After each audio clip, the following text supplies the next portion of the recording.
ಮೊದಲನೇದಾಗಿ ಮೆನೋಪಾಸ್ ಅನ್ನೋದು ಒಂದು ನಲ್ಲಿ ಜೀವನದಲ್ಲಿ ಇದು ಒಂದು ಹಂತ ಅಂತ ಅನ್ಕೋಬಹುದು. ಇದು ಒಂದು ಸಮಸ್ಯೆ ಅಲ್ಲ ಅಥವಾ ಕಾಯಿಲೆ ಅಲ್ಲ. ಮೆನ್ಸ್ಟ್ರಲ್ ಸೈಕಲ್ ಅಥವಾ ಪೀರಿಯಡ್ಸ್ ಅಂತ ಏನ್ ಹೇಳ್ತೀವಿ, ಅದು 1 ವರ್ಷಗಳ ಕಾಲ ನಿಂತ ಮೇಲೆ ಅದನ್ನ ಮೆನೋಪಾಸ್ ಅಂತ ಕರೆಯೋದು.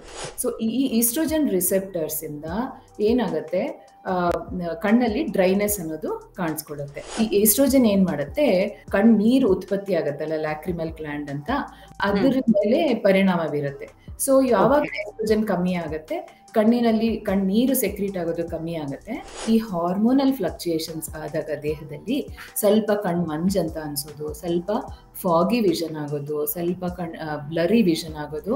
ಎಸ್ಟ್ರೋಜನ್ ಹಾರ್ಮೋನು ನರದ ಒಂದು ಪ್ರೊಟೆಕ್ಷನ್ಗೆ ಹೆಲ್ಪ್ ಮಾಡುತ್ತೆ.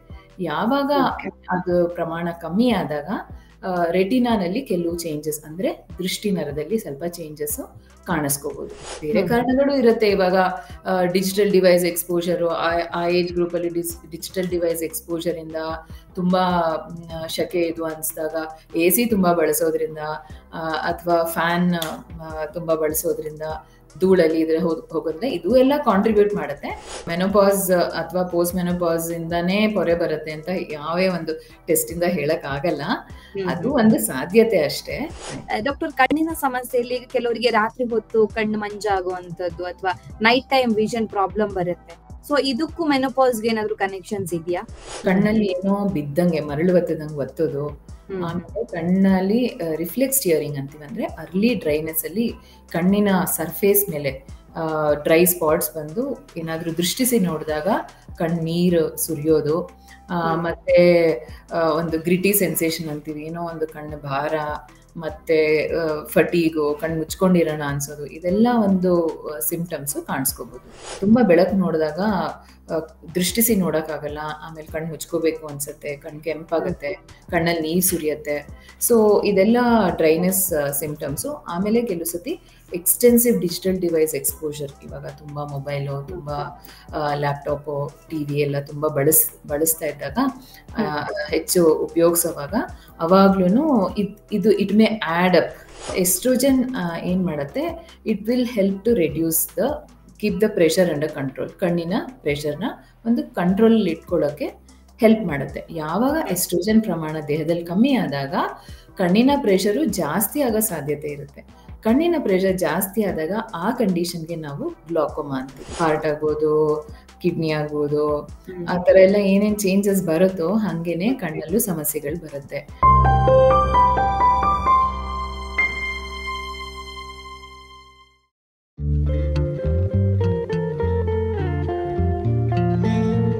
ನಮಸ್ತೆ, ನೀವು ನೋಡ್ತಾ ಇದ್ದೀರಾ ವಿಜಯ ಕರ್ನಾಟಕ. ನಾನು ರಕ್ಷಾ ಕೋಟ್ಯಾನ್. ಮೆನೋಪಾಸ್ ಇದು ವಯಸ್ಸಾದ್ಮೇಲೆ ಮಹಿಳೆಯರಲ್ಲಿ ಕಾಮನ್ ಆಗಿ ಇದ್ದೇ ಇರುತ್ತೆ. ಆದ್ರೆ ಈ ಋತುಮತಿ ಆಗುವಂತದ್ದು ನಿಂತು ಹೋದ್ಮೇಲೆ ಅಥವಾ ಮೆನೋಪಾಸ್ ಆದ್ಮೇಲೆ ಕೆಲವರಿಗೆ ಕಣ್ಣಿನ ಸಮಸ್ಯೆ ಬರುವಂತದ್ದು ಸಹಜ.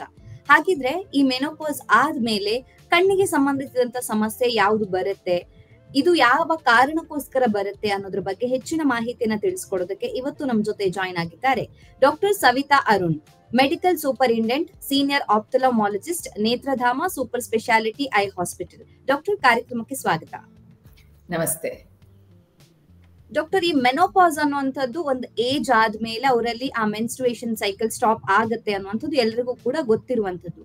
ಆದ್ರೆ ಆಶ್ಚರ್ಯ ಏನು ಅಂತ ಹೇಳಿದ್ರೆ, ಮೆನೋಪಾಸ್ ಆದ್ಮೇಲೆ ಅಥವಾ ಅದು ಹತ್ರ ಬರುವಂತ ಸಂದರ್ಭದಲ್ಲಿ ಕಣ್ಣಿಗೆ ಸಂಬಂಧಿಸಿದಂತ ಸಮಸ್ಯೆ ಕೂಡ ಕಾಡುತ್ತೆ ಅನ್ನುವಂಥದ್ದು. ಯಾಕಂದ್ರೆ ಮೆನೋಪಾಸ್ ನಿಂದ ಕಣ್ಣಿನ ಸಮಸ್ಯೆ ಉಂಟಾಗುತ್ತೆ ಅನ್ನುವಂಥದ್ದು ಎಲ್ರಿಗೂ ಗೊತ್ತಿರ್ಲಿಕ್ಕಿರ್ವೇನು. ಸೊ ಹಾಗಾಗಿ ಫಸ್ಟಿಗೆ ಮೆನೋಪಾಸ್ ಅಂದ್ರೆ ಏನು, ಇದಕ್ಕೂ ನಮ್ಮ ಕಣ್ಣಿನ ಆರೋಗ್ಯಕ್ಕೂ ಹೇಗೆ ಕನೆಕ್ಷನ್ ಇದೆ ಡಾಕ್ಟರ್? ಮೊದಲನೇದಾಗಿ ಮೆನೋಪಾಸ್ ಅನ್ನೋದು ಒಂದು ನಲ್ಲಿ ಜೀವನದಲ್ಲಿ ಇದು ಒಂದು ಹಂತ ಅಂತ ಅನ್ಕೋಬಹುದು. ಇದು ಒಂದು ಸಮಸ್ಯೆ ಅಲ್ಲ ಅಥವಾ ಕಾಯಿಲೆ ಅಲ್ಲ. ಒಂದ್ ಏಜ್ ಆದ್ಮೇಲೆ, ಇವಾಗ 45 ವರ್ಷದಿಂದ 55 ವರ್ಷದವರೆಗೆ ಇದು ಈ ಹಂತದಲ್ಲಿ ಅದನ್ನ ಕಾಣಿಸ್ಕೋಬಹುದು. ರೀಪ್ರೊಡಕ್ಟಿವ್ ಏಜ್ ಗ್ರೂಪ್ ಅಂತ ಏನ್ ಹೇಳ್ತೀವಿ, ಅಂದ್ರೆ 15 years to 45 years ಅಂತ ಇಟ್ಕೊಂಡ್ರೆ ನಾವು ಮಹಿಳೆಯ ಒಂದು ರೀಪ್ರೊಡಕ್ಟಿವ್ ಏಜ್ ಗ್ರೂಪ್. ಅದಾದ್ಮೇಲೆ ಇದು ಒಂದು ಹಂತ. ಪ್ರತಿಯೊಬ್ರು ಮಹಿಳೆನೂ ಈ ಒಂದು ಹಂತನ ಎಕ್ಸ್ಪೀರಿಯನ್ಸ್ ಮಾಡ್ಲೇಬೇಕು. ಇದು ನಾನು ಹೇಳ್ದಂಗೆ ಇದು ಸಮಸ್ಯೆ ಅಲ್ಲ. ಈ ಮೆನೋಪಾಸ್ ಟೈಮ್ನಲ್ಲಿ ಏನಾಗತ್ತೆ ಅಂದ್ರೆ ಮೆನ್ಸ್ಟ್ರಲ್ ಸೈಕಲ್ ಅಥವಾ ಪೀರಿಯಡ್ಸ್ ಅಂತ ಏನ್ ಹೇಳ್ತೀವಿ, ಅದು 1 ವರ್ಷಗಳ ಕಾಲ ನಿಂತ ಮೇಲೆ ಅದನ್ನ ಮೆನೋಪಾಸ್ ಅಂತ ಕರೆಯೋದು. ಈ ಒಂದು ಟ್ರಾನ್ಸಿಷನ್ ಅಂದ್ರೆ ಇರೆಗ್ಯುಲರ್ ಪೀರಿಯಡ್ಸ್ ಆಗೋದು ಅದೆಲ್ಲ ಒಂದು 40-45 ಇಯರ್ಸ್ ಆದ್ಮೇಲೆ ಅದನ್ನ ಪೆರಿಮೆನೋಪಾಸ್ ಅಂತೀವಿ. ಅದನ್ನ ಟ್ರಾನ್ಸಿಷನ್ ಫೇಸ್ ಅಂತ. ಅಂದ್ರೆ ಇರೆಗ್ಯುಲರ್ ಮೆನ್ಸ್ಟ್ರಲ್ ಸೈಕಲ್ ಅಥವಾ ಪೀರಿಯಡ್ಸ್ ಅದಾದ್ಮೇಲೆ 12 ಮಂತ್ಸ್ ಆದ್ಮೇಲೆ ಅದು ಮೆನೋಪಾಸ್. ಸೊ ಪೆರಿಮೆನೋಪಾಸ್ ಮತ್ತೆ ಪೋಸ್ಟ್ ಮೆನೋಪಾಸ್. ಸೊ 1 ವರ್ಷ ಆದ್ಮೇಲೆ 1 ವರ್ಷ ಮೆನ್ಸ್ಟ್ರಲ್ ಸೈಕಲ್ ಕಾಣಿಸ್ಕೊಳ್ದೆ ಇದ್ದಾಗ ಆ ಒಂದು ಫೇಸ್ ನ ಹಂತನ ನಾವು ಮೆನೋಪಾಸ್ ಅಂತ ಹೇಳ್ತೀವಿ. ಈ ಮೆನೋಪಾಸ್ ಟೈಮ್ ನಲ್ಲಿ ಏನಾಗುತ್ತೆ ಅಂದ್ರೆ ಇಸ್ಟ್ರೋಜನ್, ಪ್ರೊಜೆಸ್ಟ್ರಾನ್ ಅನ್ನೋ ಒಂದು ಹಾರ್ಮೋನ್ ಏನಿರುತ್ತೆ, ಈ ಹಾರ್ಮೋನು ಎಸ್ಟ್ರೋಜನ್ ಎಸ್ಪೆಷಲಿ ಅದು ಒಂದು ಮಹಿಳೆಯ ದೈಹಿಕ, ಲೈಂಗಿಕ ಮತ್ತು ಮಾನಸಿಕ ಒಂದು ಆರೋಗ್ಯಕ್ಕೆ ಬಹಳ ಮುಖ್ಯ ಪಾತ್ರ ವಹಿಸುತ್ತೆ. ಸೊ ಈ ಎಸ್ಟ್ರೋಜನ್ ಮತ್ತೆ ಪ್ರೊಜೆಸ್ಟ್ರಾನ್ ಎರಡು ಓವರೀಸ್ ಅಂತ ಏನ್ ಹೇಳ್ತೀವಿ ಅದು ಸೆಕ್ರೀಟ್ ಮಾಡೋದು. ಆ ಪ್ರಮಾಣ ಕಡಿಮೆ ಆಗ್ತಾ ಬಂದಾಗ ದೇಹದಲ್ಲಿ ಕೆಲವು ಲಕ್ಷಣಗಳು ಕಾಣಿಸ್ಕೊಳ್ಳುತ್ತೆ. ಈ ದೇಹದಲ್ಲಿ ಕಾಣಿಸ್ಕೊಳ್ಳೋ ಲಕ್ಷಣಗಳು ಈ ಮೆನೋಪಾಸ್ಗೆ ಕೆಲವು ಆ ಲಕ್ಷಣಗಳು ಸ್ವಲ್ಪ ಸ್ಪೆಷಲ್ ಆಗಿರುತ್ತೆ. ಅಂದ್ರೆ ಎಸ್ಟ್ರೋಜನ್ ಏನ್ ಮಾಡುತ್ತೆ, ಅದು ಮಹಿಳೆಯ ದೇಹದ ಎಲ್ಲಾ ಅಂಗಾಂಗಗಳಿಗೂ ಮೆಜಾರಿಟಿ ಆಫ್ ದ ಸಿಸ್ಟಮ್ಸ್ ಅದು ಒಂದು ಆರೋಗ್ಯ ಕಾಪಾಡಕ್ಕೆ ಹೆಲ್ಪ್ ಮಾಡುತ್ತೆ. ಈ ಎಸ್ಟ್ರೋಜನ್ ಕಮ್ಮಿ ಆದಾಗ ದೇಹದಲ್ಲಿ ಬೇರೆ ಬೇರೆ ಲಕ್ಷಣಗಳು ಕಾಣಿಸ್ಕೊಳ್ಳುತ್ತೆ. ಕಣ್ಣೊಂದು ಒಂದೇ ಅಲ್ಲ, ಹಾಟ್ ಫ್ಲಶಸ್ ಅಂತ ಹೇಳ್ತೀವಿ, ಅಂದ್ರೆ ತುಂಬಾ ಬಿಸಿ ಆಗೋದು ಬಾಡಿ, ಆಮೇಲೆ ನಿದ್ದೆಗೆಡೋದು, ನಿದ್ದೆ ಬರ್ದೇ ಇರೋದು, ಮತ್ತೆ ಮೂಡ್ ಸ್ವಿಂಗ್ಸ್ ಅಂತ ಹೇಳ್ತೀವಿ, ಆಮೇಲೆ ವೆಯ್ಟ್ ಗೇನ್ ಆಗೋದು, ಇದೆಲ್ಲ ಎಸ್ಟ್ರೋಜನ್ ಲೆವೆಲ್ಸ್ ಕಮ್ಮಿ ಆದಾಗ ಆಗುತ್ತೆ. ಹಾಗೆ ಕಣ್ಣಿನಲ್ಲಿ ಎಸ್ಟ್ರೋಜನ್ ರಿಸೆಪ್ಟರ್ಸ್ ಇರುತ್ತೆ.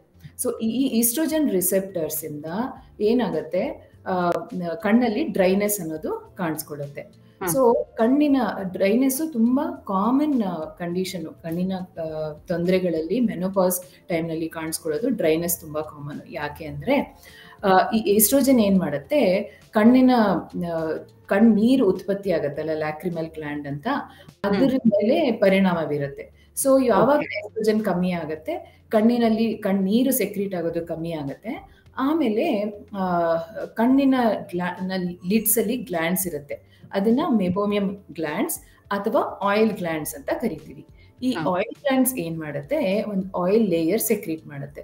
ಅದು ಒಂದು ಟಿಯರ್ ಮೇಲೆ ಒಂದು ಲೇಯರ್ ತರ ಆಗತ್ತೆ.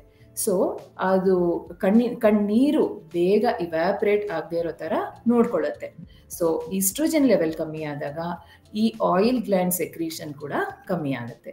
ಸೊ ಇದೆರಡೂ ಕಮ್ಮಿ ಆದಾಗ ಕಣ್ಣಿನ ಡ್ರೈನೆಸ್ಸು ತುಂಬಾ ಕಾಮನ್ ಮಹಿಳೆಯರಲ್ಲಿ. ಆಮೇಲೆ ಬೇರೆ ಬೇರೆ ಕಣ್ಣಿನ ಸಮಸ್ಯೆಗಳು ಕಾಣಿಸ್ಕೋಬಹುದು. ಇವಾಗ ಎಸ್ಟ್ರೋಜನ್ ರಿಸೆಪ್ಟರ್ಸ್ ಅನ್ನೋದು ಇದ್ರಲ್ಲೂ ಇರುತ್ತೆ, ಕಾರ್ನಿಯಾನಲ್ಲೂ ಇರುತ್ತೆ, ಕರಿಗುಡ್ಡೆ ಅಂತ ಅಥವಾ ಕಾರ್ನಿಯಾನಲ್ಲೂ ಇರುತ್ತೆ. ಸೊ ಈ ಹಾರ್ಮೋನಲ್ ಫ್ಲಕ್ಚುಯೇಷನ್ಸ್ ಆದಾಗ ದೇಹದಲ್ಲಿ ಸ್ವಲ್ಪ ಕಣ್ ಮಂಜ್ ಅಂತ ಅನ್ಸೋದು, ಸ್ವಲ್ಪ ಫಾಗಿ ವಿಷನ್ ಆಗೋದು, ಸ್ವಲ್ಪ ಬ್ಲರಿ ವಿಷನ್ ಆಗೋ ಸಾಧ್ಯತೆ ಇರುತ್ತೆ. ಆಮೇಲೆ ಕೆಲವರಲ್ಲಿ ಸ್ವಲ್ಪ ಬೇಗ, ಅಂದ್ರೆ ಹೆಂಗಸರು ನಲ್ಲಿ ಮೆನೋಪಾಸ್ ಆದ್ಮೇಲೆ ಪೊರೆ ಪೊರೆಗೆ ದೇ ಆರ್ ಮೋರ್ ಪ್ರೋನ್ ಅಂತ. ಆದರೆ ಇದೇ ಕಾರಣದಿಂದ ಅಥವಾ ಮೆನೋಪಾಸು ಪೋಸ್ಟ್ ಮೆನೋಪಾಸ್ ಇಂದಾನೆ ಅಂತಾನೆ ಹೇಳಕ್ಕಾಗಲ್ಲ, ಬಟ್ ಆ ಸಾಧ್ಯತೆ ಜಾಸ್ತಿ ಇರುತ್ತೆ. ಆಮೇಲೆ ರೆಟಿನಾನಲ್ಲೂ ಅದು ಎಸ್ಟ್ರೋಜನ್ ಹಾರ್ಮೋನು ನರದ ಒಂದು ಪ್ರೊಟೆಕ್ಷನ್ಗೆ ಹೆಲ್ಪ್ ಮಾಡುತ್ತೆ. ಯಾವಾಗ ಅದು ಪ್ರಮಾಣ ಕಮ್ಮಿ ಆದಾಗ ರೆಟಿನಾನಲ್ಲಿ ಕೆಲವು ಚೇಂಜಸ್, ಅಂದ್ರೆ ದೃಷ್ಟಿ ನರದಲ್ಲಿ ಸ್ವಲ್ಪ ಚೇಂಜಸ್ ಕಾಣಿಸ್ಕೋಬಹುದು. ಸೊ ಈ ಎಲ್ಲಾ ರೀತಿಯ ಒಂದು ಚೇಂಜಸ್ ನಾವು ಕಣ್ಣಿನಲ್ಲಿ ನೋಡ್ಬೋದು, ಆದ್ರೆ ಹೆಚ್ಚಾಗಿ ನೋಡೋದು ಡ್ರೈನೆಸ್. ಡಾಕ್ಟರ್ ಈಗ ಮಾತಾಡ್ತಾ ಹೇಳಿದ್ರಿ ಹಾರ್ಮೋನ್ ಚೇಂಜಸ್ ಆಗೋದ್ರಿಂದ ಅಂತ. ಸೊ ಹಾರ್ಮೋನ್ ಚೇಂಜಸ್ ಆಗೋದ್ರಿಂದ ಬೇರೆ ಏನ್ ಪ್ರಾಬ್ಲಮ್ ಆಗ್ಬೋದು ಕಣ್ಣಿಗೆ? ಈಗ ಕಣ್ಣು ಮಂಜಾಗ್ಬೋದು ಅಂತ ಹೇಳಿದ್ರಿ. ಅದೇ ನಾನು ಹೇಳ್ದಂಗೆ, ಒಂದು ಡ್ರೈನೆಸ್ ತುಂಬಾ ಕಾಮನ್. ಆಮೇಲೆ ಡ್ರೈನೆಸ್ ಆಗುವಂತದ್ದು ಕೂಡ ಹಾರ್ಮೋನ್ ಚೇಂಜಸ್ ಇಂದಲೇ. ಹೌದು, ಮೆನೋಪಾಸ್ ಟೈಮ್ ನಲ್ಲಿ ಅದು ಮುಖ್ಯ ಕಾರಣ.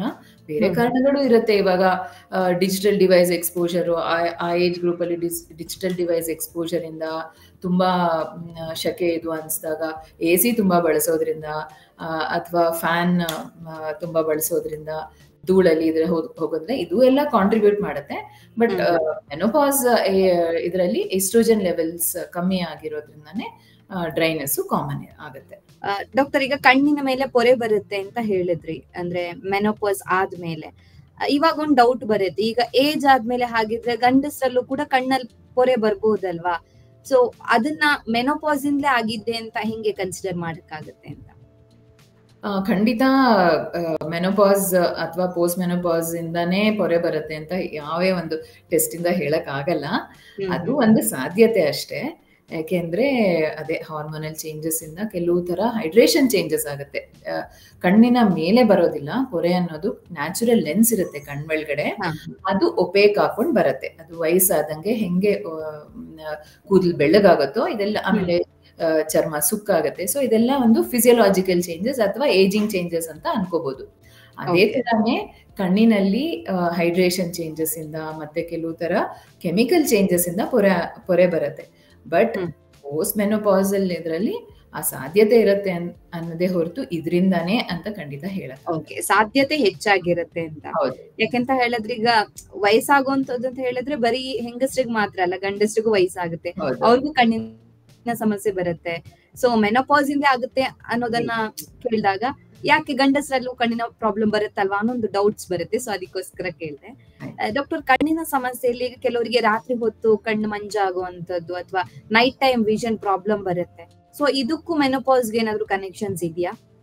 ಇಲ್ಲ, ಈ ನೈಟ್ ವಿಷನ್ ಪ್ರಾಬ್ಲಮ್ಸ್ಗೆ ಆತರ ಅದಕ್ಕೆ ಮತ್ತೆ ಮೆನೋಪಾಸಲ್ ಸಿಂಪ್ಟಮ್ಸ್ ಅಥವಾ ಲಕ್ಷಣಗಳಲ್ಲಿ ಅದೇನು ಅದರಿಂದ ಇರೋದಿಲ್ಲ. ಇಲ್ಲ, ಆ ತರ ಪ್ರಾಬ್ಲಮ್ ಏನು ಬರಲ್ಲ. ಅಫ್ಕೋರ್ಸ್ ಇದೆಲ್ಲ ಒಂದು ಇಂಟರ್ ರಿಲೇಟೆಡ್. ಪೊರೆ ಇದ್ರೆ ಏನಾಗುತ್ತೆ, ಮತ್ತೆ ನೈಟ್ ವಿಷನ್ ಸ್ವಲ್ಪ ಕ್ಲಿಯರ್ ಆಗೋದು, ಕಾಂಟ್ರಾಸ್ಟ್ ಎಫೆಕ್ಟ್ ಆಗೋದು ಅದೆಲ್ಲ ಆಗುತ್ತೆ. ಅಥವಾ ಕೆಲವು ತರ ನರದ ತೊಂದರೆ ಇದ್ರೆ ಆಗ್ಬೋದೇ ಹೊರತು ಮೆನೋಪಾಸಲ್ ಸಿಂಪ್ಟಮ್ಸ್ ಲಕ್ಷಣ ಅಲ್ಲ ಇದು. ಡಾಕ್ಟರ್, ಈಗ ಮೆನೋಪಾಸ್ ನಿಂದ ಡ್ರೈ ಐಸ್ ಆಗುತ್ತೆ ಅಂತ ಹೇಳಿದ್ರಿ ಅಲ್ವಾ? ಸೊ ಡ್ರೈ ಐಸ್ ಆಗೋದಕ್ಕಿಂತ ಮುಂಚೆ ಆ ಪ್ರೈಮರಿ ಸಿಂಪ್ಟಮ್ಸ್ ಏನಾದ್ರೂ ಗೊತ್ತಾಗುತ್ತಾ? ಅಥವಾ ಇಚ್ಚಿಂಗ್ ಏನಾದ್ರೂ ಸಿಂಪ್ಟಮ್ಸ್ ಇರುತ್ತಾ? ಹೇಗೆ ಇದ್ರ ಬಗ್ಗೆ? ಡ್ರೈ ಐ ಸಿಂಪ್ಟಮ್ಸ್ ಅಂದ್ರೆ ಕಣ್ಣು ಕೆಂಪಾಗೋದು, ಕಣ್ಣಲ್ಲಿ ಏನೋ ಬಿದ್ದಂಗೆ ಮರಳು ಒತ್ತೋದು, ಆಮೇಲೆ ಕಣ್ಣಲ್ಲಿ ರಿಫ್ಲೆಕ್ಸ್ ಟಿಯರಿಂಗ್ ಅಂತೀವಿ. ಅಂದ್ರೆ ಅರ್ಲಿ ಡ್ರೈನೆಸ್ ಅಲ್ಲಿ ಕಣ್ಣಿನ ಸರ್ಫೇಸ್ ಮೇಲೆ ಡ್ರೈ ಸ್ಪಾಟ್ಸ್ ಬಂದು ಏನಾದ್ರೂ ದೃಷ್ಟಿಸಿ ನೋಡಿದಾಗ ಕಣ್ಣೀರು ಸುರಿಯೋದು, ಮತ್ತೆ ಒಂದು ಗ್ರಿಟಿ ಸೆನ್ಸೇಷನ್ ಅಂತೀವಿ, ಏನೋ ಒಂದು ಕಣ್ಣು ಭಾರ, ಮತ್ತೆ ಫಟೀಗು, ಕಣ್ಣು ಮುಚ್ಕೊಂಡಿರೋಣ ಅನ್ಸೋದು, ಇದೆಲ್ಲ ಒಂದು ಸಿಂಪ್ಟಮ್ಸ್ ಕಾಣಿಸ್ಕೋಬಹುದು ಡ್ರೈನೆಸ್ ಇಂದ. ಆದ್ರೆ ಮೆನೋಪಾಸಲ್ ಡ್ರೈನೆಸ್ ಮತ್ತೆ ರುಟೀನ್ ಡ್ರೈನೆಸ್ ಸಿಂಪ್ಟಮ್ಸ್ ಎಲ್ಲ ಒಂದೇ. ನಾವು ಇದರಿಂದ ಅಂತ ನಾವು ಡಿಫ್ರೆನ್ಶಿಯೇಟ್ ಮಾಡಕ್ ಆಗಲ್ಲ. ಸಿಂಪ್ಟಮ್ಸ್ ಎಲ್ಲ ಒಂದೇ ಇರುತ್ತೆ ಡ್ರೈನೆಸ್ ಅಲ್ಲಿ. ಅಂದ್ರೆ ಕಣ್ಣಿನ ಡ್ರೈನೆಸ್ ಅಂದ್ರೆ ಅದು ಯಾವ ಕಾರಣದಿಂದ ಆದ್ರೂ ಕೂಡ ಸಿಂಪ್ಟಮ್ಸ್ ಸೇಮ್ ಇರುತ್ತೆ. ಹೌದು, ಕರೆಕ್ಟ್. ಈ ಲೈಟ್ ಸೆನ್ಸಿಟಿವಿಟಿ ಪ್ರಾಬ್ಲಮ್ ಬರುತ್ತಾ? ಇದ್ರಿಂದ ಜಾಸ್ತಿ ಲೈಟ್ ನೋಡಕ್ ಆಗಲ್ಲ ಅಥವಾ ನೋಡಿದ್ರೆ ಸಮಸ್ಯೆ ಆಗುತ್ತೆ, ಆತರ ಏನಾದ್ರೂ ಸಮಸ್ಯೆ ಬರುತ್ತಾ? ಡ್ರೈನೆಸ್ ಇಂದ ಬರುತ್ತೆ. ಹೌದು, ಡ್ರೈನೆಸ್ ತುಂಬಾ ಇದೆ. ಅಂದ್ರೆ ಡ್ರೈನೆಸ್ ಮತ್ತೆ ಇದು 1 to 1 ಕನೆಕ್ಟೆಡ್ ಇರುತ್ತೆ, ಹೇಗೆ ಅದನ್ನ ಎಕ್ಸ್ಪ್ಲೇನ್ ಮಾಡಿ. ಡ್ರೈನೆಸ್ ಇದ್ದಾಗ ಏನಾಗುತ್ತೆ, ಸ್ವಲ್ಪ ಟಿಯರ್ ಫಿಲ್ಮ್ ಸ್ಟೆಬಿಲಿಟಿ ಅಷ್ಟಿರೋದಿಲ್ಲ. ಆಗ ತುಂಬಾ ಬೆಳಕು ನೋಡಿದಾಗ ದೃಷ್ಟಿಸಿ ನೋಡಕ್ಕಾಗಲ್ಲ, ಆಮೇಲೆ ಕಣ್ಣು ಮುಚ್ಕೋಬೇಕು ಅನ್ಸುತ್ತೆ, ಕಣ್ಣು ಕೆಂಪಾಗುತ್ತೆ, ಕಣ್ಣಲ್ಲಿ ನೀರು ಸುರಿಯುತ್ತೆ. ಸೊ ಇದೆಲ್ಲ ಡ್ರೈನೆಸ್ ಸಿಂಪ್ಟಮ್ಸು. ಆಮೇಲೆ ಕೆಲವು ಸತಿ ಎಕ್ಸ್ಟೆನ್ಸಿವ್ ಡಿಜಿಟಲ್ ಡಿವೈಸ್ ಎಕ್ಸ್ಪೋಜರ್, ಇವಾಗ ತುಂಬ ಮೊಬೈಲು, ತುಂಬ ಲ್ಯಾಪ್ಟಾಪು, ಟಿವಿ ಎಲ್ಲ ತುಂಬ ಬಳಸ್ತಾ ಇದ್ದಾಗ, ಹೆಚ್ಚು ಉಪಯೋಗಿಸೋವಾಗ ಅವಾಗ್ಲೂ ಇದು it may add up to this light sensitivity ಅಂತ ಏನು ಹೇಳ್ತೀವಿ, it will add up to that. ಇದು ಬಿಟ್ಟು ಬೇರೆ ಯಾವ್ದಾದ್ರು ಮೇಜರ್ ಪ್ರಾಬ್ಲಮ್ ಬರುತ್ತೆ ಅನ್ನೋದು ಇದೆಯಾ? ಅಂದ್ರೆ ಬ್ಲರಿ ವಿಷನ್ ಹೇಳಿದ್ರಿ, ಡ್ರೈ ಐಸ್ ಆಗುತ್ತೆ ಅಂತ ಹೇಳಿದ್ರಿ, ಪೊರೆ ಕೆಲವರಿಗೆ ಬರುವಂತ ಸಾಧ್ಯತೆ ಇದೆ ಅಂತ. ಇದನ್ನ ಬಿಟ್ಟು ಬೇರೆ ಏನಾದ್ರೂ ಪ್ರಾಬ್ಲಮ್ ಇದೆಯಾ ಅಥವಾ ಇದೇ 3 ಮೇಜರ್ ಆಗಿ ಬರುತ್ತೆ ಅಂತನಾ? ಕೆಲವು ಪೇಷಂಟ್ಸ್ ಅಲ್ಲಿ ಅಂದ್ರೆ ಮತ್ತೆ ಮೆನೋಪಾಸ್ ಹಂತದಲ್ಲಿ ಇಂಟ್ರಾಕ್ಯುಲರ್ ಪ್ರೆಷರ್ ಜಾಸ್ತಿ ಆಗ್ಬೋದು. ಅಂದ್ರೆ ದೇಹದಲ್ಲಿ ಹೆಂಗೆ ಬ್ಲಡ್ ಪ್ರೆಷರ್ ಅಂತ ಇರುತ್ತೆ, ಕಣ್ಣಲ್ಲೂ ಒಂದು ಲಿಕ್ವಿಡ್ ಪ್ರೆಷರ್ ಇರುತ್ತೆ. ಕಣ್ಣಿನ ಆಕಾರ ಮೇಂಟೈನ್ ಮಾಡಕ್ಕೆ ಒಂದು ಲಿಕ್ವಿಡ್ ಸೆಕ್ರೀಟ್ ಆಗ್ತಾ ಇರುತ್ತೆ, ಡ್ರೈನ್ ಆಗ್ತಾ ಇರುತ್ತೆ. ಸೊ ಎಸ್ಟ್ರೋಜನ್ ಏನ್ ಮಾಡುತ್ತೆ, it will help to reduce keep the pressure under control. ಕಣ್ಣಿನ ಪ್ರೆಷರ್ನ ಒಂದು ಕಂಟ್ರೋಲ್ ಇಟ್ಕೊಳ್ಳೋಕೆ ಹೆಲ್ಪ್ ಮಾಡುತ್ತೆ. ಯಾವಾಗ ಎಸ್ಟ್ರೋಜನ್ ಪ್ರಮಾಣ ದೇಹದಲ್ಲಿ ಕಮ್ಮಿ ಆದಾಗ ಕಣ್ಣಿನ ಪ್ರೆಷರು ಜಾಸ್ತಿ ಆಗೋ ಸಾಧ್ಯತೆ ಇರುತ್ತೆ. ಕಣ್ಣಿನ ಪ್ರೆಷರ್ ಜಾಸ್ತಿ ಆದಾಗ ಆ ಕಂಡೀಷನ್ಗೆ ನಾವು ಗ್ಲಾಕೋಮಾ ಅಂತೀವಿ.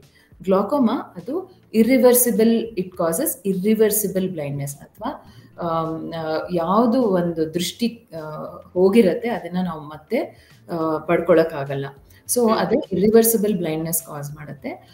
ಮೆನೋಪಾಸಲ್ ಏಜ್ ಅಲ್ಲಿ ಆ ಪ್ರಿಡಿಸ್ಪೊಸಿಷನ್ ಇರುತ್ತೆ. ಅಂದ್ರೆ ಇವರು ಅದ್ರಿಂದಾನೇ ಅಂತ ಮತ್ತೆ ಪೊರೆ ಆಗ್ಲಿ, ನರದ ತೊಂದರೆ ಆಗ್ಲಿ ಅಥವಾ ಗ್ಲಾಕೋಮಾ ಆಗ್ಲಿ ಮೆನೋಪಾಸ್ ಇಂದಾನೇ ಅಂತ ನಾವು ಹೇಳಕ್ಕೆ ಸಾಧ್ಯ ಇಲ್ಲ. ಬಟ್ ಆ ಪ್ರಿಡಿಸ್ಪೊಸಿಷನ್ ಇರುತ್ತೆ. ಹಾಗಾದ್ರೆ ಈಗ ಒಂದ್ಸತಿ ಗ್ಲಾಕೋಮಾ ಸಮಸ್ಯೆ ಬಂತು ಅಂತ ಹೇಳಿದ್ರೆ ಮತ್ತೆ ಅದನ್ನೇ ಸರಿ ಮಾಡೋದಕ್ಕೆ ಆಗೋದಿಲ್ಲ.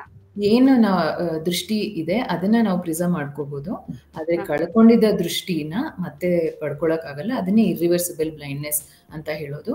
ಅದನ್ನ ನಾವು ಬೇಗ ಮೊದಲನೇ ಹಂತದಲ್ಲೇ ನಾವು ಅದನ್ನ ಕಂಡಿಡಿದು ಅದಕ್ಕೆ ಸೂಕ್ತ ಚಿಕಿತ್ಸೆ ಕೊಟ್ರೆ ಒಂದು ಕಂಟ್ರೋಲ್ ಅಲ್ಲಿ ಇಟ್ಕೋಬಹುದು. ಮೇ ಬಿ ಇದೇ ಕಾರಣಕ್ಕೋಸ್ಕರ ವಯಸ್ಸಾಗ್ತಾ ಆಗ್ತಾ ಕಣ್ಣಿನ ಸಮಸ್ಯೆ ಬರುತ್ತೆ ಹೇಳ್ತಾರಲ್ವಾ? ಸೊ ಈ ರೀಸನ್ಗೆ ಈ ತರ ಆಗತ್ತಾ ಹೇಗೆ? ವಯಸ್ಸಾಗ್ತಾ ಆಗ್ತಾ ಏನು ದೇಹದಲ್ಲಿ ಬೇರೆ ತರ ಹೆಂಗೆ ಚೇಂಜಸ್ ಆಗತ್ತೆ. ಇವಾಗ ಹಾರ್ಟ್ ಆಗ್ಬೋದು, ಕಿಡ್ನಿ ಆಗ್ಬೋದು, ಆ ತರ ಎಲ್ಲ ಏನೇನ್ ಚೇಂಜಸ್ ಬರುತ್ತೋ ಹಂಗೇನೆ ಕಣ್ಣಲ್ಲೂ ಸಮಸ್ಯೆಗಳು ಬರುತ್ತೆ. ಒಂದು ಗ್ಲಾಕೋಮಾ ಸ್ಕ್ರೀನಿಂಗ್ ಆಗ್ಬೇಕು. ಆಮೇಲೆ ಒಂದ್ ಏಜ್ ಆದ್ಮೇಲೆ ಬೇರೆ ಸಿಸ್ಟಮಿಕ್ ಕಂಡೀಷನ್ಸ್, ಇವಾಗ ಡಯಾಬಿಟಿಸು, ಹೈಪರ್ ಟೆನ್ಷನ್, ಅಂದ್ರೆ ಬ್ಲಡ್ ಪ್ರೆಷರ್ ಜಾಸ್ತಿ ಇರೋದನ್ನ ಹೈಪರ್ ಟೆನ್ಷನ್ ಅಂತೀವಲ್ಲ. ಸೊ ಅದೆಲ್ಲಾನು ಕಣ್ಣಿನ ಮೇಲೆ ಆ ಪರಿಣಾಮ ಬೀರ್ಬೋದು. ಸೊ ಇದಕ್ಕೆಲ್ಲಾನು ನಾವು ಕರೆಕ್ಟ್ ಆಗಿ ಚೆಕ್ ಮಾಡ್ಕೋಬೇಕು. ಪೊರೆ ಇದಕ್ಕೆಲ್ಲಾನು ನಾವು ಚೆಕ್ ಮಾಡ್ತಾ ಇದ್ರೆ ಎವ್ರಿ ಇಯರ್ ಇದನ್ನೆಲ್ಲ ಬೇಗ ನಾವು ಕಂಡಿಡಿದು ಆ ಟೈಮ್ ನಲ್ಲಿ ಕರೆಕ್ಟ್ ಆಗಿ ಟ್ರೀಟ್ಮೆಂಟ್ ಕೊಡ್ಬೋದು. ಡಾಕ್ಟರ್, ಈಗ ನಿಮಗೆ ಯಾರು ಮೆನೋಪಾಸ್ ಆಗಿ ಕಣ್ಣಿನ ಪ್ರಾಬ್ಲಮ್ ಆಯಿತು ಅಂತವ್ರು ನಿಮ್ ಹತ್ರ ಬಂದಾಗ ಇದು ಮೆನೋಪಾಸ್ ನಿಂದಲೇ ಆಗಿದೆ ಅಂತ ಕಂಡು ಹಿಡಿಯೋದಕ್ಕೆ ಸಾಧ್ಯ ಆಗುತ್ತಾ, ಅಥವಾ ನಾರ್ಮಲ್ ಆಗಿ ಏಜ್ ಆಗಿ ಕಣ್ಣಲ್ಲಿ ಸಮಸ್ಯೆ ಬಂದಿದೆ ಅಂತ ತಿಳ್ಕೊಳಕ್ ಸಾಧ್ಯ ಆಗುತ್ತಾ? ಆ ತರ ಏನಾದ್ರು ನಿಮ್ಗೆ ಡಿಫ್ರೆನ್ಶಿಯೇಟ್ ಮಾಡಕ್ ಆಗತ್ತಾ? ನಾನು ಮೊದಲೇ ಹೇಳ್ದಂಗೆ ಇದು ಕಾಯಿಲೆ ಅಲ್ಲ, ಅಥವಾ ಒಂದು ಸಮಸ್ಯೆನೂ ಅಲ್ಲ, ಇದು ಒಂದು ಹಂತ. ಸೊ ಇವಾಗ ಡ್ರೈನೆಸ್ ನ ನಾವು ಹೇಳ್ಬೋದು. ಹೌದು, ಪೇಷಂಟ್ಸ್ ನಮ್ಗೆ ಅವ್ರು ಹೇಳಿದಾಗ ಮುಂಚೆ ಇರ್ಲಿಲ್ಲ ಡಾಕ್ಟರ್, ನಮ್ಗೆ ಈಗ ಒಂದು ಇರೆಗ್ಯುಲರ್ ಪೀರಿಯಡ್ಸು, ಪೆರಿಮೆನೋಪಾಸಲ್ ಫೇಸು, ಸ್ವಲ್ಪ ಕಣ್ಣು ಬರುತ್ತೆ, ಕಣ್ಣು ಚುಚ್ಚತ್ತೆ, ಸ್ವಲ್ಪ ಬೇಗ ಕಣ್ಣಲ್ಲಿ ನೀರ್ ತುಂಬ್ಕೊಂಡಂಗ್ ಅನ್ಸತ್ತೆ, ಆ ತರ ಎಲ್ಲ ಹೇಳಿದಾಗ ನಮ್ಗೆ ಅದು ಬೇರೆ ಎಲ್ಲ ಸಿಂಪ್ಟಮ್ಸ್ ಕೇಳಿದಾಗ ಇದು ಪೆರಿಮೆನೋಪಾಸ್ ಅಥವಾ ಮೆನೋಪಾಸ್ ಸಿಂಪ್ಟಮ್ ಅಂತ ಹೇಳ್ಬೋದು. ಆದ್ರೆ ಈಗ ಕ್ಯಾಟ್ರಾಕ್ಟ್ ಆಗ್ಲಿ ಅಥವಾ ಗ್ಲಾಕೋಮಾ ಅಂತ ನಾನು ಹೇಳಿದ್ನಲ್ಲ, ಕಣ್ಣಲ್ಲಿ ಪ್ರೆಷರ್ ಜಾಸ್ತಿ ಆಗೋದು, ನರದಲ್ಲಿ ತೊಂದರೆ ಇರೋದು, ಇದು ನಾವು ಬೇರೆ ಏನು ಮೆನೋಪಾಸ್ ಇಂದ ಅಂತಾನೆ ಹೇಳಕ್ಕಾಗಲ್ಲ. ಆಮೇಲೆ ಅದಕ್ಕೆ ಯಾವುದೇ ತರಹದ ಸ್ಪೆಷಲ್ ಟೆಸ್ಟು ಇಲ್ಲ, ಬೇಕಾಗೂ ಇಲ್ಲ ಅದಕ್ಕೆ, ಯಾಕೆಂದ್ರೆ ಟ್ರೀಟ್ಮೆಂಟ್ ಸೇಮ್. ಸೊ ಟೆಸ್ಟ್ ಯಾವುದು ಇಲ್ಲ ಇದಕ್ಕೆ? ಇದಕ್ಕೆಲ್ಲ ಏನು ಅಂದ್ರೆ ಡ್ರೈನೆಸ್ಗೆ ಟೆಸ್ಟ್ ಇದೆ, ಮೆನೋಪಾಸ್ ಇಂದಾನೇನಾ ಅಂತ ಹೇಳೋ ಟೆಸ್ಟ್ ಏನು ಸ್ಪೆಷಲ್ ಟೆಸ್ಟ್. ಓಕೆ, ಅದೇ ತರ ಅಂದ್ರೆ ಹೇಗೆ ಬಂದಿದೆ ಅನ್ನೋದನ್ನ ತಿಳ್ಕೊಳ್ಳೋದಕ್ಕಾಗೋದಿಲ್ಲ, ಬಟ್ ಡ್ರೈನೆಸ್ ಕಂಡು ಹಿಡಿಯೋದಕ್ಕೆ ಅಥವಾ ಏನಾಗಿದೆ, ಪ್ರಾಬ್ಲಮ್ ಏನಾಗಿದೆ ಅನ್ನೋದನ್ನ ಕಂಡು ಹಿಡಿಯೋದಕ್ಕೆ ಟೆಸ್ಟ್ ಇರುತ್ತೆ. ಸೊ ಯಾವ್ದೆಲ್ಲ ಟೆಸ್ಟ್ ಮಾಡ್ತೀರಾ ಡಾಕ್ಟರ್ ಹಾಗಿದ್ರೆ? ಸೊ ಒಂದು ಪೇಷಂಟ್ ಕಣ್ಣಿನ ತಪಾಸಣೆ ಅಥವಾ ಟೆಸ್ಟ್ ಬಂದಾಗ ಒಂದು ಕಾಂಪ್ರಹೆನ್ಸಿವ್ ಐ ಎಕ್ಸಾಮಿನೇಷನ್ ಅಂತ ಮಾಡ್ತೀವಿ. ಎಲ್ಲ ಪೇಷಂಟ್ಸ್ಗೂ ಈ ಟೆಸ್ಟ್ ಮಾಡ್ತೀವಿ.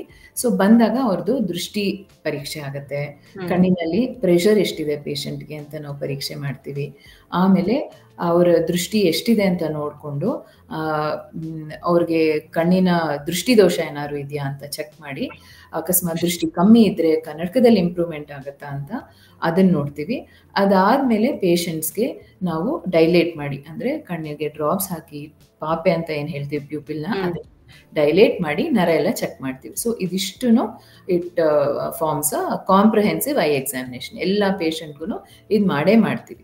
ಬೇರೆ ತರ ಇವಾಗ ತೊಂದರೆಗಳಿಗೆ ಸೊ ಇದೆಲ್ಲ ಮಾಡಿದಾಗ್ಲೇ ನಮ್ಗೆ ಪೇಷಂಟ್ಗೆ ಪೊರೆ ಇದೆಯಾ ಅನ್ನೋದು ಪತ್ತೆ ಹಚ್ಬೋದು. ಮತ್ತೆ ಕಣ್ಣಿನ ನರದಲ್ಲಿ ಗ್ಲಾಕೋಮಾ ಏನಾರು ಇದೆಯಾ ಅಂತ, ಅಥವಾ ಕಣ್ಣಿನ ನರದಲ್ಲಿ ಬೇರೆ ಸಮಸ್ಯೆ ಇದೆಯಾ ಅಂತ ಈ ಎಲ್ಲ ಒಂದು ಕಾಂಪ್ರಹೆನ್ಸಿವ್ ಐ ಎಕ್ಸಾಮಿನೇಷನ್ ಅಲ್ಲಿ ತಿಳ್ಕೊಬಹುದು. ಬೇರೆ ಬೇರೆ ಟೆಸ್ಟ್ಗಳನ್ನ ಇವಾಗ ಏನಾದ್ರು ಪೇಷಂಟ್ಗೆ ಡ್ರೈ ಐಸ್ ಇದೆ ಅಂದ್ರೆ ಅದಕ್ಕೆ ಒಂದು ಡ್ರೈ ಐ ಅಸೆಸ್ಮೆಂಟ್ ಅಂತ ಇದೆ. ಅಂದ್ರೆ ಆ ಸಿವಿಯರಿಟಿ ತಿಳ್ಕೊಳ್ಳಕ್ಕೆ ಆ ಸಿವಿಯರಿಟಿ ತಿಳ್ಕೊಳ್ಳೋಕ್ಕೆ ಕೆಲವು ಟೆಸ್ಟ್ಗಳಿದೆ, ಅದನ್ನು ಮಾಡ್ತೀವಿ.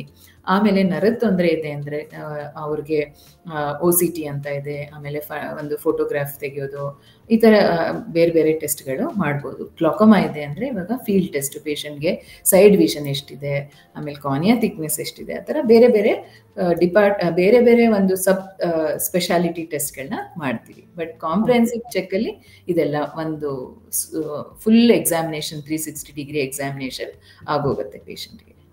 ಓಕೆ ಡಾಕ್ಟರ್, ನೀವು ಆಗ್ಲೇ ಹೇಳಿದ್ರಿ ಇದು ಸಮಸ್ಯೆ ಅಲ್ಲ, ಇದು ಒಂದು ಹಂತ, ಅಂದ್ರೆ ಆ ಏಜ್ ಬಂದಾಗ ಈ ರೀತಿ ಆಗುವಂತದ್ದು ಕಾಮನ್ ಅಂತ. ಬಟ್ ಏನೇ ಆದ್ರೂ ಕೂಡ ಅದಾದ್ಮೇಲೂ ಕೂಡ ಮೆನೋಪಾಸ್ ನಿಂದ ಏನೋ ಕಣ್ಣಿನ ಸಮಸ್ಯೆ ಬಂತು ಅಂದ್ರೂ ನಿಮ್ಮ ಹತ್ರ ಬಂದಾಗ ಅದಕ್ಕೆ ಟ್ರೀಟ್ಮೆಂಟ್ ಬಗ್ಗೆ ಕೇಳ್ತಾರೆ ಡಾಕ್ಟರ್. ಈಗ ನಂಗೆ ಡ್ರೈ ಐಸ್ ಇದೆ, ಏನ್ ಮಾಡ್ಬೇಕು, ಅಥವಾ ಬ್ಲರಿ ವಿಷನ್ ಇದೆ, ಎಲ್ಲ ಸ್ಪಷ್ಟವಾಗಿ ಕಾಣಿಸ್ತಾ ಇಲ್ಲ ಅಂತ ಅಂದಾಗ ಟ್ರೀಟ್ಮೆಂಟ್ ಏನಿರುತ್ತೆ? ಅಂದ್ರೆ ಸ್ಪೆಕ್ಸೇ ಇರುತ್ತೆ, ಅದ್ರ ಬದಲು ಬೇರೆ ಏನಾದ್ರೂ ಮಾಡ್ತೀರಾ, ಹೇಗೆ? ಸೊ ಫಸ್ಟ್ ಆಫ್ ಆಲ್ ಅವ್ರದ್ದು ಏನು ಸಿಂಪ್ಟಮ್ಸ್ ಅಂತೆಲ್ಲ ಅವ್ರದ್ದು ತೊಂದರೆಗಳ ಲಕ್ಷಣಗಳನ್ನ ತಿಳ್ಕೊಂಡು ಆಮೇಲೆ ಬರೀ ಡ್ರೈ ಐಸ್ ಅಂದರೆ ಇವಾಗ ಸಿಂಪಲ್ ಮೈಲ್ಡ್ ಡ್ರೈ ಐಸ್ ಅಂದರೆ ಅದು ಲೂಬ್ರಿಕೇಟಿಂಗ್ ಐ ಡ್ರಾಪ್ಸ್ ಅಂತ ಹೇಳ್ತೀವಿ. ಅಂದರೆ ಆರ್ಟಿಫಿಷಿಯಲ್ ಟಿಯರ್ಸ್ ಅದನ್ನು ಕೊಟ್ರೇನೆ ಅವರು ಸಿಂಪ್ಟಮ್ಯಾಟಿಕ್ ರಿಲೀಫ್ ಇರುತ್ತೆ. ಆಮೇಲೆ ಅವ್ರಿಗೆ ಇವಾಗ ಬ್ಲರ್ಡ್ ವಿಷನ್ನು ಅಥವಾ ಅಷ್ಟೊಂದು ಸ್ಪಷ್ಟವಾಗಿ ಕಾಣ್ತಿಲ್ಲ ಅಂದರೆ ಅದು ಯಾವುದರಿಂದ, ದೃಷ್ಟಿದೋಷದಿಂದನಾ ಅಥವಾ ಪೊರೆ ಇದೆಯಾ ಇಲ್ಲ ನರದಲ್ಲಿ ತೊಂದರೆ ಇದೆಯಾ ಏನು ಅಂತ ತಿಳ್ಕೊಂಡು ಅದಕ್ಕೆ ಸೂಕ್ತವಾಗಿ ಟ್ರೀಟ್ಮೆಂಟ್ ಕೊಡ್ತೀವಿ. ಎಲ್ಲದಕ್ಕೂ ಇವಾಗ ಬೇರೆ ಏನು ತೊಂದರೆ ಇಲ್ಲ, ಕನ್ನಡಕದಲ್ಲಿ ಸರಿ ಹೋಗುತ್ತೆ ಅಂತ ಅನ್ಸಿದ್ರೆ ಅವ್ರು ಫಸ್ಟ್ ರಿಯಶೋರ್ ಮಾಡಬೇಕು. ಇಲ್ಲ ಇದು ಸಮಸ್ಯೆ ಅಲ್ಲ, ಇದು ಕಾಯಿಲೆ ಅಲ್ಲ, ಇದು ಇಟ್ಸ್ ಅನ್ ಏಜಿಂಗ್ ಪ್ರಾಸೆಸ್ ಅಂತ ಹೇಳಿದ್ರೆ ಅರ್ಥ ಅವ್ರಿಗೆ ಸಮಾಧಾನ ಆಗುತ್ತೆ, ಏನೋ ಆಗೋಗಿದೆ. ಯಾಕೆಂದ್ರೆ ಕಣ್ಣಿನ ಸಮಸ್ಯೆ ಒಂದ್ರಿಂದಾನೇ ಬಂದಿರಲ್ಲ, ಅವ್ರಿಗೆ ಬೇರೆ ಬೇರೆ ಇವಾಗ ತುಂಬಾ ಕೋಪ ಬರುತ್ತೆ, ಆಮೇಲೆ ನಿದ್ದೆ ಸರಿಗ್ ಬರಲ್ಲ, ಆಮೇಲೆ ಸ್ಟ್ರೆಸ್ ಇರುತ್ತೆ, ಪ್ಲಸ್ ವೆಯ್ಟ್ ಗೇನ್ ಆಗ್ತಿರತ್ತೆ, ಇದೆಲ್ಲ ಒಂದು ಸಮಸ್ಯೆ ಇರುತ್ತೆ ಅವ್ರಿಗೆ. ಸೊ ನಾವು ಸ್ವಲ್ಪ ಅವ್ರಿಗೆ ರಿಯಶೋರ್ ಮಾಡಿದ್ರೆ ಇದೆಲ್ಲ ಒಂದು ಫೇಸ್ ಅಂತ 50% of the time they will be okay. Doctor, ಈಗ ಡ್ರೈ ಐಸ್ ಇದ್ರೆ ನೀವು ಡ್ರಾಪ್ಸ್ ಕೊಡ್ತೀರಿ ಅಂತ ಹೇಳಿದ್ರಿ. ಸೊ ಇಷ್ಟೇ ಬ್ಲಿಂಕ್ ಮಾಡ್ಬೇಕು, ಪದೇ ಪದೇ ಬ್ಲಿಂಕ್ ಮಾಡ್ಬೇಕು ಅನ್ನೋ ತರದ್ ಏನಾದ್ರೂ ಇರುತ್ತಾ ಬ್ಲಿಂಕಿಂಗ್ ಅಲ್ಲಿ? ಈ ಒಂದು 20-20 ರೂಲ್ ಅಂತ ನಾವೇನು ಹೇಳ್ತೀವಿ ಅದು ಎಲ್ಲರೂ ಇವಾಗ ವರ್ಕಿಂಗ್ ಪ್ರೊಫೆಷನಲ್ಸ್ ಆಗಲಿ, ಇವಾಗ ತುಂಬ ಹತ್ರದ ಕೆಲಸ ಮಾಡೋರಾಗಲಿ ಎಲ್ಲರೂ ಅದನ್ನು ಫಾಲೋ ಮಾಡಬೇಕು. 1 ನಿಮಿಷಕ್ಕೆ 18 to 20 ಟೈಮ್ಸ್ ಬ್ಲಿಂಕ್ ಮಾಡಬೇಕು. ಆಮೇಲೆ ಆ ಬ್ಲಿಂಕು ಕಂಪ್ಲೀಟ್ ಬ್ಲಿಂಕ್ ಇರಬೇಕು. ಸುಮ್ಮನೆ ಹಿಂಗೆ ಸೂಪರ್ಫಿಷಿಯಲ್ ಆಗಿ ಬ್ಲಿಂಕ್ ಮಾಡಿ ಇಲ್ಲ ಅರ್ಧಂಬರ್ಧ ಬ್ಲಿಂಕ್ ಮಾಡಿದ್ರೆ, ಬ್ಲಿಂಕ್ ಮಾಡಿದಾಗ ಏನಾಗುತ್ತೆ, ಕಣ್ಣಿನ ಸರ್ಫೇಸು ಫುಲ್ಲು ಹೈಡ್ರೇಟ್ ಆಗುತ್ತೆ, ಲೂಬ್ರಿಕೇಟ್ ಆಗುತ್ತೆ. ಸೊ ಆ ಥರ ಬ್ಲಿಂಕ್ ಮಾಡಿದಾಗ ಈಚ್ ಟೈಮ್ ವಿ ಬ್ಲಿಂಕ್ ಕಣ್ಣಿನ ಡ್ರೈನೆಸ್ಸು ಕಮ್ಮಿ ಆಗುತ್ತೆ. So 18 to 20 times complete blink ಮಾಡಬೇಕು. ಆಮೇಲೆ ಆಫ್ಟರ್ ಎವ್ರಿ 20 minutes ದೂರದ ವಸ್ತು ಏನಾದರೂ ನೋಡ್ಬೇಕಂದ್ರೆ 20 ಅಡಿ ದೂರ ನೋಡಿ 20 ಸೆಕೆಂಡ್ ಆ ದೂರದ ವಸ್ತು ನೋಡ್ಬೇಕು. ಸೊ ಇದನ್ನ ನಾವು ಎಲ್ಲರಿಗೂ ಗೊತ್ತಿರ್ಬೋದು, ಇದು 20-20-20 ರೂಲ್ ಅಂತ ಹೇಳ್ತೀವಿ. ಇದು ಇಲ್ಲಿ ತುಂಬಾ ಕಂಪ್ಯೂಟರ್ ವರ್ಕ್ ಮಾಡೋರಲ್ಲಿ, ತುಂಬಾ ಹತ್ತಿರದ ಕೆಲಸ ಮಾಡೋರಲ್ಲಿ ಇದನ್ನ ಫಾಲೋ ಮಾಡಿ ಅಂತ ಹೇಳ್ತೀವಿ. ಡಾಕ್ಟರ್, ಈಗ ಮೆನೋಪಾಸ್ ಆದಾಗ ಕಣ್ಣಿನ ಪ್ರಾಬ್ಲಮ್ ಬರದೇ ಇರೋ ತರ ತಡೆಗಟ್ಟೋದಕ್ಕಾಗತ್ತೆ? ಯಾಕಂದ್ರೆ ನೀವ್ ಆಗ್ಲೇ ಹೇಳಿದ್ದನ್ನ ನಾನು ಮತ್ತೆ ರಿಪೀಟ್ ಮಾಡ್ಬೇಕಾಗತ್ತೆ, ಇದೊಂದು ಸಮಸ್ಯೆ ಅಲ್ಲ, ಇದೊಂದು ಹಂತ ಅನ್ನೋದಷ್ಟೇ. ಆದ್ರೆ ಒಂದು ಲೆಕ್ಕದಲ್ಲಿ ನಾವು ನೋಡಿದಾಗ, ಹಿಂದಿನ ಕಾಲದಲ್ಲಿ ನಮ್ಮ ಅಜ್ಜ ಅಜ್ಜಿಂತ ನೋಡಿದಾಗ ಅವ್ರದ್ದು ಕಣ್ಣು ಕಿವಿ ಎಲ್ಲಾನು ಶಾರ್ಪ್ ಇತ್ತು. ಈಗ ಅವರಿಗೂ ಮೆನೋಪಾಸ್ ಆಗಿರುತ್ತೆ ಅಜ್ಜಿಗೂ, ಬಟ್ ಸ್ಟಿಲ್ ಅವರ ಕಣ್ಣಿನ ಆ ಶಾರ್ಪ್ನೆಸ್ ಚೆನ್ನಾಗಿರುತ್ತೆ. ಬಟ್ ಕಂಪ್ಯಾರಿಟಿವ್ಲಿ ಇವಾಗ ಕಣ್ಣಿನ ಸಮಸ್ಯೆ ಯಾಕೆ ಜಾಸ್ತಿ ಬರ್ತಾ ಇದೆ ಅನ್ನುವಂತ ಒಂದು ಪ್ರಶ್ನೆ ಬಂದೇ ಬರುತ್ತೆ. ಸೊ ತಡೆಗಟ್ಟೋದಕ್ಕೆ ಸಾಧ್ಯ ಆಗತ್ತಾ, ಹೇಗೆ? ನಾನು ಆಗ್ಲೇ ಹೇಳ್ದಂಗೆ ಮೆನೋಪಾಸ್ ನಲ್ಲಿ ಆಗೋ ಕಣ್ಣಿನ ಸಮಸ್ಯೆ ಆ ಥರ ತುಂಬಾ ಗ್ರೇವ್ ಏನೂ ಇಲ್ಲ. ಸೊ ಬೇರೆ ಎಲ್ಲ ಅವ್ರಿಗೆ ನಾನು ಹೇಳ್ದಂಗೆ ಅವ್ರಿಗೆ ಬೇರೆ ಸಮಸ್ಯೆಗಳು ಇರುತ್ತಲ್ಲ ದೇಹದಲ್ಲಿ, ಇವಾಗ ಹಾರ್ಟ್ ಪ್ರಾಬ್ಲಮ್ ಇರ್ಬೋದು, ತೂಕ ಜಾಸ್ತಿ ಆಗೋದು, ಮೂಡ್ ಸ್ವಿಂಗ್ಸ್ ಆಗೋದು, ಆಮೇಲೆ ಸ್ವಲ್ಪ ನಿದ್ದೆಗೆಟ್ಟಿರೋದ್ರಿಂದ ಆಯಾಸ ಆಗ್ಬೋದು, ಇದೆಲ್ಲ ಇರೋದ್ರಿಂದ ಕಣ್ಣಿನ ಸಮಸ್ಯೆನೂ ಅವ್ರಿಗೆ ಕಾಡುತ್ತೆ. ಆಮೇಲೆ ಇವಾಗಿನ ಲೈಫ್ ಸ್ಟೈಲು ಚೇಂಜ್ ಆಗಿದೆ. ಈ ಒಂದು ಡ್ರೈನೆಸ್ ಸಿಂಪ್ಟಮ್ಸ್ ಏನಿದೆ ಅದು ತುಂಬಾ ಡಿಜಿಟಲ್ ಡಿವೈಸ್ ಎಕ್ಸ್ಪೋಜರ್ ಇಂದ ಅಗ್ರಿವೇಟ್ ಆಗುತ್ತೆ. So already digital device exposure ಇಂದ ಏನ್ ಡ್ರೈನೆಸ್ ಆಗುತ್ತೆ ಅದು ಪಾಪ ಪೋಸ್ಟ್ ಮೆನೋಪಾಸಲ್ ಅಥವಾ ಮೆನೋಪಾಸಲ್ ಇದರಲ್ಲಿ ಅದು it will become A cumulative effect, additive effect ತರ ಆಗೋಗ್ಬಿಡುತ್ತೆ. ಸೊ ಅದರಿಂದ ಅವರು ಆದಷ್ಟು ಅನ್ನೆಸೆಸರಿ ಸ್ಕ್ರೀನ್ ಟೈಮ್ ಎಕ್ಸ್ಪೋಜರ್ನ ಕಮ್ಮಿ ಮಾಡಬೇಕು. ಆಮೇಲೆ ನಾನು ಅವಾಗಲೇ ಹೇಳಿದಂಗೆ they have to take proper breaks. ಒಂದು 20 ನಿಮಿಷ ಆದಮೇಲೆ 20 ಅಡಿ ವಸ್ತು ಏನಾದರೂ ನೋಡೋದು, ಮತ್ತು ಕರೆಕ್ಟಾಗಿ ಬ್ಲಿಂಕ್ ಮಾಡೋದು, ಇದೆಲ್ಲನೂ ಫಾಲೋ ಮಾಡಬೇಕು. ಆಮೇಲೆ ರೆಗ್ಯುಲರ್ ಐ ಚೆಕಪ್ ಮಾಡಿಸ್ಬೇಕು after the age of 40 generally. ಏನೋ ಸಮಸ್ಯೆ ಇಲ್ಲ ಅಂದ್ರೆ ಎವ್ರಿ ಇಯರ್ ಕಣ್ ಚೆಕ್ ಮಾಡಿಸ್ಬೇಕು. ಸೊ ಹಿಂದಿನ ಕಾಲದಲ್ಲಿ ಇದ್ದಿದ್ದ ಒಂದು ಕಾಂಟೆಕ್ಸ್ಟು ಮತ್ತೆ ಒಂದು ಲೈಫ್ ಸ್ಟೈಲು ಅದೆಲ್ಲ ಬೇರೆ ಇತ್ತು, ಇವಾಗನೇ ಬೇರೆ. ಸೊ ಡಾಕ್ಟರ್, ಫುಡ್ ಅಲ್ಲಿ ಏನಾದ್ರೂ ಇಂಪ್ರೂವ್ ಮಾಡೋದಕ್ಕೆ ಸಾಧ್ಯ ಆಗುತ್ತೆ ಅಂದ್ರೆ? ಆ ಟೈಮಲ್ಲಿ ಆಗುತ್ತೆ ಹೌದು, ಬಟ್ ಸ್ಟಿಲ್ ಇವಾಗಿನ ಲೈಫ್ ಸ್ಟೈಲ್ ನೀವು ಹೇಳ್ದಂಗೆ ಫುಡ್ ತಗೊಳ್ಳೋ ಅಂತಂದ್ರೆ ಸೊಪ್ಪು ತರಕಾರಿಗಳು ನಮ್ಮ ಕಣ್ಣಿಗೆ ಒಳ್ಳೇದು ಅಂತ ನಾವು ಯಾವಾಗ್ಲೂ ಕೇಳ್ಕೊಂಡ್ ಬಂದಿರೋಂಥದ್ದು. ಸೊ ಈ ಟೈಮಲ್ಲಿ ಅಂತಲ್ಲ, ಸೊ ಪ್ರತಿದಿನಾನು ಸೇವಿಸೋವಂಥದ್ದು ಇಂಪಾರ್ಟೆಂಟ್ ಆಗುತ್ತಾ? ಕಣ್ಣಿನ ಆ ಒಂದು ಪ್ರಾಬ್ಲಮ್ಸ್ ಅನ್ನ ಆದಷ್ಟು ಮಟ್ಟಿಗೆ ತಡೆಗಟ್ಟೋದಕ್ಕೆ ಸಾಧ್ಯ ಆಗುತ್ತಾ? ಇದು ತುಂಬಾ ಒಳ್ಳೆ ಪ್ರಶ್ನೆ.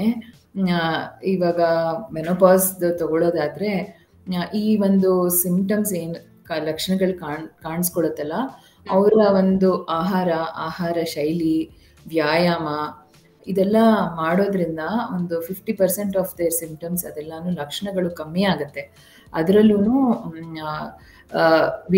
Calcium, ion, vitamin A, C, E ಇದೆಲ್ಲ ರಿಚ್ ಫುಡ್ ಅಂದ್ರೆ ಹಸಿರು ಎಲೆ ತರಕಾರಿಗಳು, ಅಥವಾ ಇಫ್ ದೇರ್ ಫಿಶ್ ಈಟಿಂಗ್, ಮೀನು, ಮತ್ತೆ ಫ್ಲ್ಯಾಕ್ ಸೀಡ್, ಚಿಯಾ ಸೀಡ್ಸ್, ಮತ್ತು ಕೆಲವು ಥರ ನಟ್ಸು, ಸನ್ಫ್ಲವರ್ ಸೀಡ್ಸ್ ಇದೆಲ್ಲ ಉಪಯೋಗಿಸೋದ್ರಿಂದ ಕಣ್ಣಿಗೆ ತುಂಬ ಒಳ್ಳೆಯದು. ಆಮೇಲೆ ಮೆನೋಪಾಸ್ ಟೈಮ್ ಅಂತಾನೆ ಅಲ್ಲ, ಅದರ್ವೈಸ್ ಆಲ್ಸೋ ಒಂದು ಬ್ಯಾಲೆನ್ಸ್ಡ್, ಒಂದು ಸಮತೋಲನ ಆಹಾರದ ಸೇವಿಸೋದು ತುಂಬ ಮುಖ್ಯ. ಯಾಕೆಂದರೆ ಕಣ್ಣಿಗೆ ಬೇಕಾದ ಒಂದು ಮೈಕ್ರೋನ್ಯೂಟ್ರಿಯೆಂಟ್ಸ್, ಲೂಟಿನ್, ಜಿಯಾಕ್ಸಾಂಥಿನ್ ಮತ್ತು ವಿಟಮಿನ್ ಎ, ಇ ಇದೆಲ್ಲ ತುಂಬ ಮುಖ್ಯ. ಆಮೇಲೆ ವಿಟಮಿನ್ ಇ ಇರೋ ಅದೇ ಸೊಪ್ಪಲ್ಲಿ ವಿಟಮಿನ್ ಇ, ಎ, ಸಿ ಎಲ್ಲ ಇರುತ್ತೆ. ಸೊ ಅದು ಡ್ರೈನೆಸ್ಗೂ ಸ್ವಲ್ಪ ಹೆಲ್ಪ್ ಮಾಡುತ್ತೆ. ಅದರಲ್ಲಿರೋ ಸೊಪ್ಪಿನಲ್ಲಿರೋ ನೀರಿನ ಅಂಶನೂ ಅದಕ್ಕೆ ಹೆಲ್ಪ್ ಮಾಡುತ್ತೆ. ಸೊ ಸಮತೋಲನ ಆಹಾರ ತಗೊಳ್ಳೋದು ತುಂಬ ಇಂಪಾರ್ಟೆಂಟು. ಆಮೇಲೆ ವ್ಯಾಯಾಮ ಮಾಡೋದ್ರಿಂದನೂ ಒಂದು it releases good hormones, endorphins. So ಅದರಿಂದನೂ ಸ್ವಲ್ಪ ಇದು ಫಿಟ್ನೆಸ್ಗೆ ಹೆಲ್ಪ್ ಆಗುತ್ತೆ. ಇನ್ನೊಂದು ಏನಂದ್ರೆ ಅದೇ ಪೋಸ್ಟ್ ಮೆನೋಪಾಸಲ್ ಅಥವಾ ಮೆನೋಪಾಸಲ್ ಏಜಲ್ಲಿ they also have to reduce fat intake. ಇವಾಗ ತುಂಬಾ ಕೊಬ್ಬಿನ ಅಂಶದ ಇದು, ಆಮೇಲೆ ತುಂಬಾ ಸಿಹಿ ತಿಂಡಿಗಳು ಇದೆಲ್ಲ ತಗೊಳ್ತಾ ಇದ್ರೆ ಸೊ ವೆಯ್ಟ್ ಗೇನು ಆಗಲ್ಲ. So it is very good to have a balance diet. ಅಂದ್ರೆ ನಮ್ಮ ಬಾಡಿಯಲ್ಲಿ ಎಲ್ಲಾನು 1 to 1 ಕನೆಕ್ಟೆಡ್ ಆಗೇ ಇರುತ್ತೆ. ಎಲ್ಲ ಒಂದ್ ಕಡೆ ಸಮಸ್ಯೆ ಆಯ್ತು ಅಂತ ಹೇಳಿದ್ರೆ ಅದು ದೇಹದ ಇನ್ನೊಂದು ಪಾರ್ಟಿಗೆ ಪ್ರಾಬ್ಲಮ್ ಉಂಟು ಮಾಡುತ್ತೆ ಅಲ್ವಾ? ಖಂಡಿತ ಹೌದು, ಎಲ್ಲಾನು ಇಂಟರ್ ರಿಲೇಟೆಡ್, ಇಂಟರ್ ಕನೆಕ್ಟೆಡ್. ಆಮೇಲೆ ಕಣ್ಣು it is the mirror of the brain, ಅಥವಾ ನಮ್ದು ದೇಹದ ಹೆಲ್ತ್ ಒಂದು ಮಿರರ್ ಅಂತಾನೆ ಹೇಳ್ಬೋದು. ಏನೇನ್ ಸಮಸ್ಯೆ ಆದ್ರೂ ಕಣ್ಣಲ್ಲಿ ಫಸ್ಟ್ ಕಾಣಿಸ್ಕೊಳ್ಳೋ ಸಾಧ್ಯತೆ ಇರುತ್ತೆ. ಡಾಕ್ಟರ್, ಕೊನೆಯದಾಗಿ ಏನ್ ಹೇಳಕ್ ಇಷ್ಟಪಡ್ತೀರಾ? ಸೊ ನಾನು ಅವಾಗಲೇ ಸುಮಾರು ಸಲ ಹೇಳಿದೆ, ಮೆನೋಪಾಸ್ ಅನ್ನೋದು ಒಂದು ಫಿಸಿಯೋಲಾಜಿಕಲ್ ಅಥವಾ ಒಂದು ಪ್ರತಿಯೊಬ್ಬ ಮಹಿಳೆಯಲ್ಲೂ ಕಾಣಿಸ್ಕೊಳ್ಳೋ ಅಂತ ಒಂದು ಸಹಜವಾದ ಹಂತ ಅಂತ ಅನ್ಕೋಬೇಕು ನಾವು. ಇದನ್ನ ನಾವು ಸಮಸ್ಯೆ ಅಥವಾ ಕಾಯಿಲೆ ಅಂತ ಅನ್ಕೋಬಾರ್ದು. ಮೆನೋಪಾಸ್ನಲ್ಲಿ ಏನಾಗತ್ತೆ ಅಂತ ಸರಿಯಾದ ಮಾಹಿತಿನ ನಾವು ತಿಳ್ಕೊಂಡು ಅದನ್ನ ನಾವು ಆ ಲಕ್ಷಣಗಳನ್ನ ನಾವು ಅರ್ಥಕೊಂಡು ಕರೆಕ್ಟಾಗಿ ಡಾಕ್ಟರ್ಸ್ ಸಲಹೆ ಮತ್ತು ಬೆಂಬಲದಿಂದ ನಾವು ಒಂದು ಪ್ರಾಪರ್ ಲೈಫ್ ಸ್ಟೈಲ್ನ ನಾವು ಲೀಡ್ ಮಾಡ್ಬೋದು. ಇದು it's not a very major problem ಎನ್ನೇದು. ಕೆಲವು ಥರ ಸಮಸ್ಯೆಗಳು ಮಿತಿ ಮೀರಿದಾಗ, ಮೆನೋಪಾಸ್ದೇ ಮಿತಿ ಮೀರಿದಾಗ ಸೂಕ್ತ ಡಾಕ್ಟರ್ ವೈದ್ಯರ ಸಲಹೆ ತಗೊಂಡು ಬೇರೆ ಬೇರೆ ಥರ ಟ್ರೀಟ್ಮೆಂಟ್ಗಳಿದೆ. ಸಾಮಾನ್ಯವಾಗಿ ಬೇಕಾಗಲ್ಲ, ಬಟ್ ಕೆಲವು ಥರ ಟ್ರೀಟ್ಮೆಂಟ್ಗಳು ಇವಾಗ ಹಾರ್ಮೋನ್ ರಿಪ್ಲೇಸ್ಮೆಂಟ್ ಥೆರಪಿ ಆ ಥರ ಎಲ್ಲ ಇರುತ್ತೆ. ಮೆನೋಪಾಸಲ್ ಸಿಂಪ್ಟಮ್ಸು ಜಾಸ್ತಿ ಆದಾಗ ಅದನ್ನು ಡಾಕ್ಟರ್ ಸಲಹೆ ಮೇರೆಗೆ ಅವರು ತಗೋಬೋದು. ಆಮೇಲೆ ಹೆಂಗಸರು ನಾವು we should not feel guilty. ನಮ್ಮ ಹೆಲ್ತ್ ನಾವು ನೋಡ್ಕೊಳ್ಳೋದಾಗ್ಲಿ ಅಥವಾ ನಮ್ಮ ಬಾಡಿನ ನಾವು ಕೇರ್ ಮಾಡುವಾಗ ನಾವು we should not feel guilty about it. ಯಾಕೆಂದರೆ ನಾವೆಲ್ಲ ಕೇರ್ ಪ್ರೊವೈಡರ್ಸ್ ಮನೆಯಲ್ಲಿ.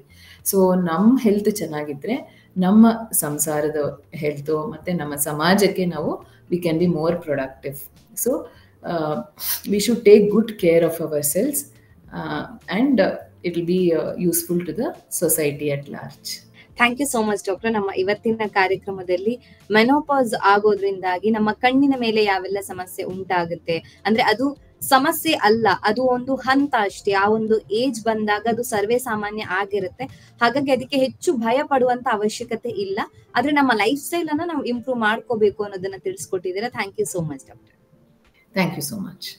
ನಮ್ಮ ಇವತ್ತಿನ ಕಾರ್ಯಕ್ರಮದಲ್ಲಿ ಮೆನೋಪಾಸ್ ನಿಂದ ಕಣ್ಣಿಗೆ ಯಾವ ರೀತಿ ಸಮಸ್ಯೆ ಉಂಟಾಗುತ್ತೆ, ಅದನ್ನ ಹೇಗೆ ತಡೆಗಟ್ಟಬಹುದು ಅನ್ನೋದ್ರ ಬಗ್ಗೆ ಡಾಕ್ಟರ್ ಹೆಚ್ಚಿನ ಮಾಹಿತಿಯನ್ನ ತಿಳಿಸ್ಕೊಟ್ಟಿದ್ದಾರೆ. ಆರೋಗ್ಯಕ್ಕೆ ಸಂಬಂಧಿಸಿದಂತಹ ಹೆಚ್ಚಿನ ವಿಡಿಯೋಗಳನ್ನ ನಮ್ಮ ವಿಜಯ ಕರ್ನಾಟಕ ಹೆಲ್ತ್ ಪೇಜ್ ನಲ್ಲಿ ನೀವು ನೋಡಬಹುದು.